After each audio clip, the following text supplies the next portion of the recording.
Yes. ఆ రోజు సుమక్క ఏ ముహూర్తాన అన్నారో కానీ కిరణ్ అబ్బవరం ఇండస్ట్రీకి దొరికిన వరం అని. సో ఆయన అలా ఇలాంటి యంగ్‌స్టర్స్ అందరిని, ఇలాంటి టాలెంటెడ్ పీపుల్‌ని అందరిని ఎంకరేజ్ చేస్తూ సో కా ప్రొడక్షన్ ద్వారా ప్రొడ్యూసర్‌గా మారి తిమ్మరాజుపల్లి టీవీని మనకు అందించబోతున్నారు. అండ్ ఇప్పుడు కిరణ్ గారిని మాట్లాడవలసిందిగా రిక్వెస్ట్ చేస్తున్నాం. అందరికీ నమస్కారం అండి. ఎలా ఉన్నారు అందరూ? ఏదో చాలా రోజులు అయిపోయినట్టుంది అందరిని కలుసుకొని. అందరూ చాలా బాగున్నారు అనుకుంటున్నాను. అందరికీ ఉగాది శుభాకాంక్షలు, అలాగే ఈద్ శుభాకాంక్షలు. ఇలా కలవడం కొత్తగా ఉంది. ముఖ్యంగా తిమ్మరాజుపల్లి టీవీ ఈ సినిమా ముని నాకు ఫస్ట్ టైం నా సినిమా సెట్లో ఉన్నాడనమాట. తను ఒక ఆన్లైన్ ఎడిటర్. ఎడిటింగ్ చేస్తున్నప్పుడు మీ ఇద్దరం పక్కన కూర్చున్నాడు. సీన్ చేసి ఎడిట్ చూపించేటప్పుడు నాకు చాలా బాగా నచ్చేదనమాట. ఓ రోజు ఏదో పిలిచి ఏం ముని ఏమవుదాం అనుకుంటున్నాం అంటే, ఇలా సార్ 10 years అయిపోయింది సార్ ఇండస్ట్రీకి వచ్చి, డైరెక్షన్ ప్రయత్నిస్తున్నాను, కొంచెం చూడాలనుకుంటున్నాను సార్ అంటే, అవునా ఏదైనా పాయింట్ ఉంటే చెప్పు ముని చూద్దాం అనుకున్నాను. చూద్దాం అన్నాను. అప్పటికి నా దగ్గర డబ్బులు లేవు, చేస్తానో చేయనో తెలీదు, బట్ ఒక హోప్ అయితే ఉండేది. ఖచ్చితంగా మనం సెటిల్ అయిన రోజు మనకి వీలైనంత చేద్దామని చిన్న హోప్ ఉండేది. ఆ రోజు ఏదో చెప్పేసా, ముని కథ చెప్పు ఏదన్నా ఉందంటే, ఇదిగో నాకు తెలిసి ఇక్కడ ఉన్న వాళ్ళందరూ 99% ఒకరెవరైనా మిస్ అవ్వచ్చు కానీ ప్రతి ఒక్కరు ప్రాపర్ ఊరు నుంచి వచ్చిన వాళ్ళే. ముని నాకు ఫస్ట్ టైం కథ చెప్పగానే ఒక ఊరిలో, అంటే తిమ్మరాజుపల్లి టీవీ అంటే ఏం లేదండి, మీకు సింపుల్గా చెప్పాలి. నేను చిన్నప్పుడు మా ఊర్లో ఉన్నప్పుడు మా ఊర్లో ఒకే ఒక టీవీ ఉండేదన్నమాట. ఒకరింట్లోనే టీవీ ఉండేది. మేమందరం సాయంత్రం అయిపోగానే అందరం స్కూల్ నుంచి వచ్చో, లేకపోతే మా అమ్మ నాన్న, లేకపోతే అందరూ కూలి పని చేసుకోనో, లేకపోతే ఊరోళ్ళందరూ పరిగెత్తుకుంటూ ఇంటికొచ్చి సాయంత్రం ఆ టీవీ దగ్గరికి వెళ్ళిపోయి, ఆ ఇంట్లో ఎవరింట్లో అయితే టీవీ ఉందో ఆ ఇంటి దగ్గరికి వెళ్ళిపోయి సరదాగా అందరూ కూర్చొని ఎప్పుడెప్పుడు వాళ్ళు టీవీ ఆన్ చేస్తారని చెప్పి కూర్చొని చూసేవాళ్ళు అనమాట. అలా ఒక ఊరికి ఒకే టీవీ ఉంటే ఆ టీవీకి ఎంత ఇంపార్టెన్స్ ఉంటుందో అలాంటి ఒక సంఘటన ముని ఊర్లో జరిగింది. ఒక శివరాత్రి పండగకి టౌన్ నుంచి ఒక 3 రోజుల పాటు టీవీని రెంట్‌కి తెచ్చుకొని ఊర్లో పెట్టుకొని ఎలా సెలబ్రేట్ చేసుకునేవాళ్ళు. అంటే ఈ కథ మొత్తం 1990స్‌లో జరిగే కథ. 95 ఆ టైంలో. మనందరికీ తెలుసు ఇక్కడ చాలామందికి అప్పట్లో టీవీ అంటే ఎంత స్పెషల్ అని. ఇప్పుడంటే బెడ్‌రూమ్‌కో టీవీ వచ్చేసింది. ఎవరు రిమోట్ కూడా పట్టుకోవట్లేదు. అందరూ ఫోన్లలో ఉన్నారనుకోండి. అప్పుడు టీవీ అంటే చాలా స్పెషల్ కదా! అసలు నిజంగానే ఊరికి ఒక టీవీనే ఉండేది.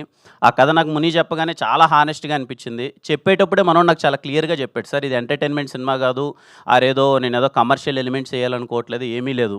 నేను కళ్ళకు చూసినట్టు మా ఊర్లో చూసిన, ఒక తిమ్మరాజుపల్లిలో చూసిన, ఒక నిజంగా క్యారెక్టర్స్ మధ్య ఉన్న ఇన్నోసెన్స్ గానీ, డ్రామా గానీ, ఒక టీవీకున్న ప్రాధాన్యత గానీ, ఇది మొత్తం నేను చాలా క్రిస్టల్ క్లియర్‌గా చెప్దాం అనుకున్నాను సార్ అన్నాడు.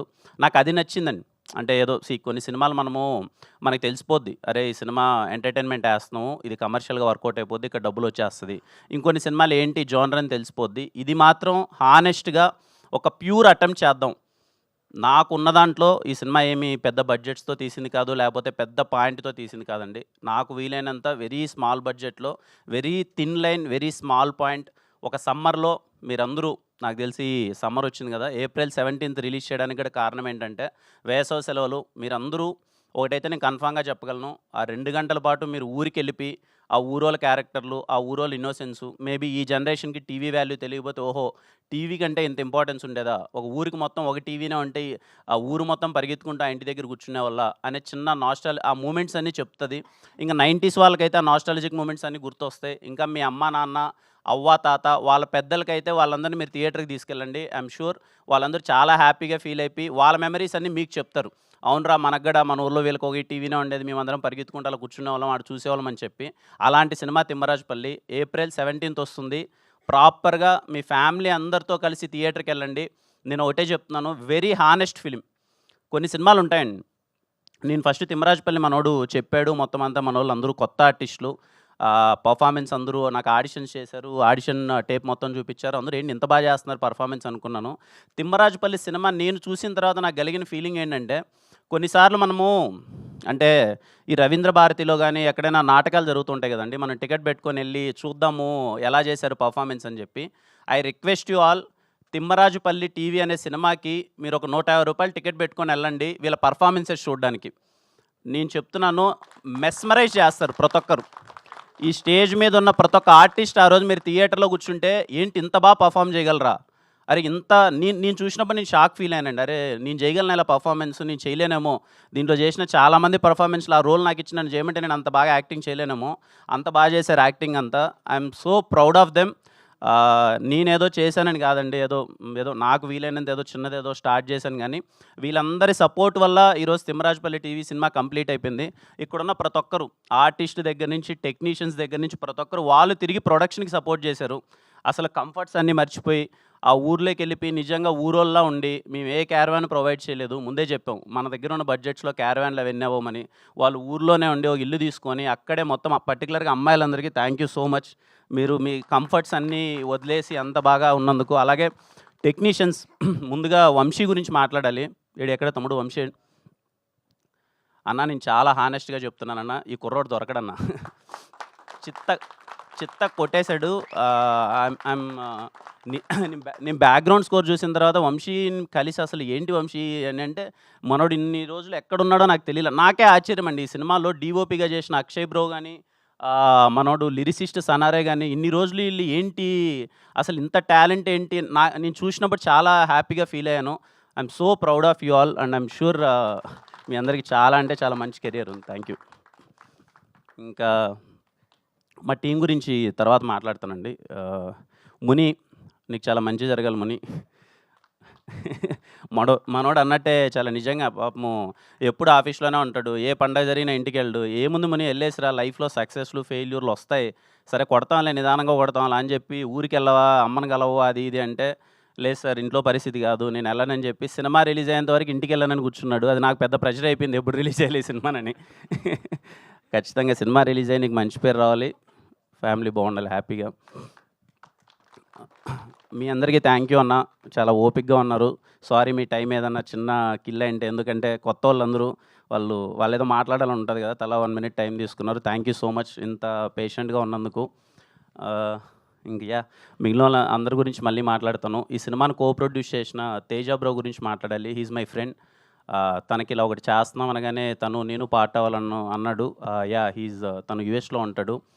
ఖచ్చితంగా he'll be proud of it. ఒక మంచి సినిమా తను పార్ట్ అయినందుకు.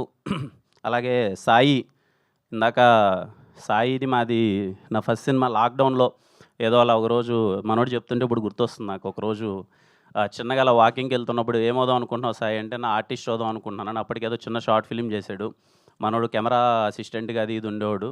ఇంక సరే ప్రొడక్షన్లో ఏదో మనకు వీలైన బడ్జెట్లో ఏదో చేద్దామని చిన్న ప్రయత్నం అయినప్పుడు అంతా సినిమా అంతా అయిపోయింది. హీరోగా ఎవరిని పెడదామని థాట్ వచ్చినప్పుడు మా వాళ్ళందరూ ఉంటుంది కదా, ఇంకా బిజినెస్ కానీ అది కానీ, వీళ్ళని పెడితే అది అవుతామో వీళ్ళని పెడితే అది అవుతుందేమో అని. నేను ఫస్ట్ ఒకటే అనుకున్నాను, నాకు తెలుసు ఆ ప్రెజర్, అంటే ఫస్ట్ సినిమా ఆపర్చునిటీ ప్రెజర్ నాకు తెలుసు. అందుకే వీలైనంత వరకు నా సినిమాలు ఎక్కడే కానీ కమర్షియల్ ఆస్పెక్ట్కి వెళ్ళకుండా ఇన్ని రోజుల నుంచి, అంటే ఒక అబ్బాయి ఒక కెమెరా అసిస్టెంట్గా ఎంత తపన పడుతున్నాడు, తనకి యాక్టింగ్ ఇంట్రెస్ట్ కానీ ఫినాన్షియల్ ప్రెషర్ వల్ల రోల్ చేసుకుంటున్నాడు అని చెప్పి ఎవరో ఎందుకు మన సాయినే హీరోగా పెట్టి చేద్దామని సాయినే హీరోగా పెట్టాను తిమ్మరాజుపల్లి టీవీలో. అంటే నా ఉద్దేశం ఏంటంటే అండి, ఏదో మనం ఏదో చేసేస్తున్నాం అన్నీ ఏం లేదు, కానీ నాకు వీలైనంత హోప్, నాకున్నంతలో నాకు వీలైనంత హోప్. నేను అన్ని సినిమాలకు వెళ్తుంటాను కదా, చాలా సెట్స్లో చూస్తూ ఉంటాను. నేను షార్ట్ ఫిల్మ్స్ చేసేటప్పుడు చాలా సందర్భాల్లో అనుకున్నాను, ఈ అబ్బాయి ఎక్కడ ప్రదీప్ ఏడి, ఈ అబ్బాయి నేను షార్ట్ ఫిల్మ్స్ చేసేటప్పుడే 2016, 2017 ఈ అబ్బాయి పర్ఫార్మెన్స్ చూసి నేను చాలా షార్ట్ ఫిల్మ్స్లో నేను యాక్ట్ చేద్దాం అనుకున్న షార్ట్ ఫిల్మ్స్లో ఈ అబ్బాయి ఆల్రెడీ హీరోగా ఉండేవాడు. నేను వెళ్ళి అడిగేవాడిని, అన్న నాకు ఇవ్వచ్చు కదా ఆపర్చునిటీ అంటే, ఈ అబ్బాయి చేసే పర్ఫార్మెన్స్ నువ్వు చేయలేవని చెప్పాను వాళ్ళు. నిజంగా ఇతను చేసే పర్ఫార్మెన్స్ నేను చేయలేనండి. అంటే షార్ట్ ఫిలిమ్స్లో తన పర్ఫార్మెన్స్ నేను చూసి ఏంటి చిత్త కొట్టేస్తున్నాడు ఏంటి ప్రదీప్ అని, ఎందుకు ఇన్ని రోజులు ఈ అబ్బాయికి అవకాశం రాలేదన్న విషయం నాకు తెలియదు. నాకు అర్థమైనంతలో చిన్న విషయం ఏంటంటే, నేను చాలాసార్లు షార్ట్ ఫిలిమ్స్ అన్నీ అయిపోయేటప్పుడు నేను చాలా సందర్భాల్లో చెప్పాను. కృష్ణానగర్లో ఉండి మేము వచ్చినప్పుడు షార్ట్ ఫిల్మ్స్లో హీరోలు ఒక 50-60 మంది హీరోలు ఉండేవాళ్ళు. ఎక్కడ చూసినా సరే ఎవరు నువ్వు అంటే హీరో అనేవాళ్ళు, ఎవరంటే షార్ట్ ఫిల్మ్ హీరో. అలా నేను ఒక్కరిని. అందరం ప్రయత్నించే వాళ్ళం, కానీ తిరిగి చూస్తే ఒకరు ఇద్దరు కూడా లేరు, అందరూ వెనకాల వెళ్ళిపోయారు. అదే అండి చిన్నది, భయానికి ధైర్యానికి చిన్న ఒక థ్రెడ్ ఉంటుంది కదా. నాకు ఐ రిక్వెస్ట్ ఎవ్రీవన్, నేను చాలా సందర్భాల్లో చెప్తుంటాను, అది లైట్ మ్యాన్ అవ్వచ్చు, కెమెరామ్యాన్ అసిస్టెంట్ అవ్వచ్చు, లేకపోతే మీడియా నుంచి అవ్వచ్చు, ఎనీ క్రాఫ్ట్, మీరు భయానికి ధైర్యానికి చిన్న థ్రెడ్ ఉంటుంది కదండి. ఎవరైనా హీరో అవ్వాలనుకున్నా సరే, టాప్ డైరెక్టర్ అవ్వాలనుకున్నా సరే, ఆ భయాన్ని వదిలేసి ధైర్యానికి ఒక అడిగేయండి, అందరూ అయిపోతారు. ఆ చిన్న హోప్ ఏదో నాకు వీలైనంత ఇవ్వాలేనండి. ఈరోజు సాయి హీరో అయ్యాడు. ఈరోజు నేను ఇంకా నెక్స్ట్ సినిమా ఈ ఇయర్లో ఇంకో 2 సినిమాలు అవుతున్నాయి. ఆ సినిమా ద్వారా ఒక 20 మంది హీరోలు బయటకు వస్తారు. బికాజ్ క్రికెట్ బ్యాక్‌డ్రాప్ కాబట్టి అందరూ ఇంపార్టెంట్ క్యారెక్టర్స్. వీలైనంత అందరిని కొత్తోళ్ళని ఆడిషన్ చేస్తున్నారు. అదేదో పెద్దగా ఏదో చేస్తున్నాను అన్న ఉద్దేశ్యం కాదని చిన్న హోప్. ఎవరు ఏదవ్వాలనుకున్న అవ్వచ్చు అన్న ఒక చిన్న హోప్. ఎందుకంటే చాలా సెట్స్‌లోకి వెళ్ళినప్పుడు చూస్తుంటాను. ఎక్కడో లైట్ బాయ్ అని ఉంటాడు. లేకపోతే ఎక్కడో ఏదో అమలాపురం, పాలకొల్లు నుంచి ఒక ఊరు నుంచి వచ్చేసింటాడు. "ఏం చేస్తున్నావు తమ్ముడు" అంటే, "అన్న సెట్ అసిస్టెంట్‌గా ఉన్నాను" అంటాడు. కానీ తన కోరిక ఏంటి అంటే 2 నిమిషాలు పక్కన కూర్చొని మాట్లాడితే తన కోరిక ఏంటి, "అన్న ఆర్టిస్ట్ అవుదామని వచ్చానన్న" అంటాడు. కానీ అక్కడ చూస్తే సెట్ అసిస్టెంట్‌గా. అలాంటి అబ్బాయికి కూడా హోప్ రావాలి. అరే నేను హీరోని అవ్వచ్చు. ఈడ హీరోని అవ్వాలంటే పెద్ద ఏం లేదు. నాకు తెలిసి ఒకవేళ కేఏ ప్రొడక్షన్‌లో నేను ఎంతవరకు చేస్తానో, నాకున్న డబ్బుల్లో గాని, నేను ఎంత ఎదుగుతానో నాకున్న డబ్బుల్లో మాత్రం నేను చేస్తే హీరోలు గాని, ఆర్టిస్టులు గాని అందరూ అంతే. చాలా అంటే చాలా చిన్న స్థాయి నుంచి వచ్చినోళ్ళు ఉంటారు కదా! వాళ్ళకి వీలైనంత మందిని ఆర్టిస్టులు గాని, టెక్నీషియన్స్ గాని వాటెవర్ ఇట్ ఈస్ చేయడానికి ప్రయత్నిస్తాను. ఖచ్చితంగా దానికి మీ అందరి సపోర్ట్ ఉండాలి. థ్యాంక్ యూ అండి. థ్యాంక్ యూ సో మచ్ ఈవెంట్‌కి వచ్చినందుకు. ఇదిగో ఇంతమందిని మీరు ఆదరిస్తారని కోరుకుంటున్నాను. మళ్ళీ చెప్తున్నానండి. కొన్ని సినిమాలు డబ్బుల కోసం చేస్తాం. కొన్ని సినిమాలు ఇది. 'Thimmarajupalli TV' is a very, very, very honest film. రేపు మీరు థియేటర్‌లోకి వచ్చి కూర్చున్న తర్వాత, అరే ఒక విలేజ్‌లో జరిగే ఒక సస్పెన్స్ డ్రామా ఇంత హానెస్ట్‌గా ఎలా తీశార్రా, ఇంత క్వాలిటీగా, ఇంత టెక్నికల్ ఆస్పెక్ట్స్‌తో ఎలా తీశార్రా అన్నట్టుంటది. మీ అందరికి బాగా నచ్చుతది. అందరం ఏప్రిల్ 17థ్ థియేటర్‌లో కలుద్దాం.